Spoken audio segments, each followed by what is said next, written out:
After almost 40 films and 2 Oscars, Jodie Foster remains one of Hollywood's most sought-after actresses. In her new movie, The Brave One, she plays a radio talk show host trying to pull her life together after a brutal crime until she realizes it will never be the same. I always believed the fear belonged to other people. Weaker people.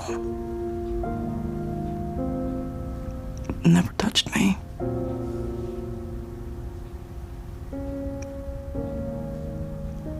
And then it did. And when it touches you, you know that it's been there all along, waiting beneath the surfaces of everything you loved. And Jodie Foster is with us. Good morning. Hello, good morning. So good at that. What? Huh? Well, that whole acting thing, but that the conceit in this is that you're this talk show host. Yes. Who loves New York City. Yes. And comes on a radio show and just talks about this beautiful place where you live, and that's who you are.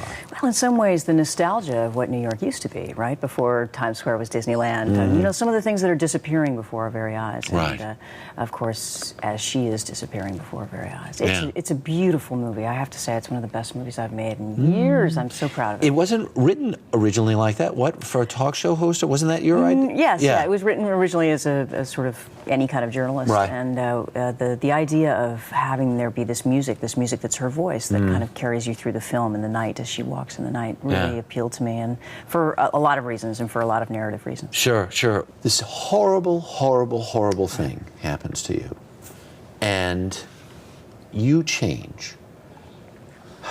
Is this a metaphor for something bigger, or is this just something that happened to a person? Well, I think it's a personal story, of course, and you follow this character and you stand in her shoes. I mean, you change with her, but it's also in some ways a metaphor for, you know, post 9/11 America, post 9/11 New York. Here's a place where there's a cop on every corner, and we're the safest big city in the world, and Times Square is Disneyland, and every condo costs millions of dollars. And why is it that underneath the surface of things there is this fear, and it's a fear that's been there all along and just was waiting to be awakened. Yeah. Everybody loves you because you're the thinking woman's actress and all this other stuff. And this is sure not on the notes, but I have to tell you, there's a love scene in this movie. Yes. You're in good shape. What? Yeah, that's funny. Huh? Well, What? yeah, I guess so. Well, you know what? The love scene is quite interesting in the movie because it's also intercut with also violent images and this idea of the body and what the body represents to her. You know, she's just a voice. She's not a face. She's not a body. He was her body. Her boyfriend was her body. And when she loses him, she becomes a ghost in some ways. So the idea of the body is very important in the film. Yeah. The when you get ready to make a movie. Yes. How do you know? How do you know when you're reading on the page? Because you don't miss much. Well, you know, I love literature. I love language. I love words, and that's what gets me going in the morning. I think that's what moves me, and so that's what I have to find when I make a film. And sometimes it means coaxing it out of the script. You know, sometimes it means really working on the script, and sometimes it's already there. Yeah, yeah. I want to jump subjects a little bit because you've been doing this. Were you 3 when you first started in the business? 41 years I've been in the business. Almost 42. Yeah. Well, back to my original subject. How old are you? And you look, you know. I'm 44. Okay. All right. We see so many kids coming up who have imploded, are imploding, are struggling in so many ways.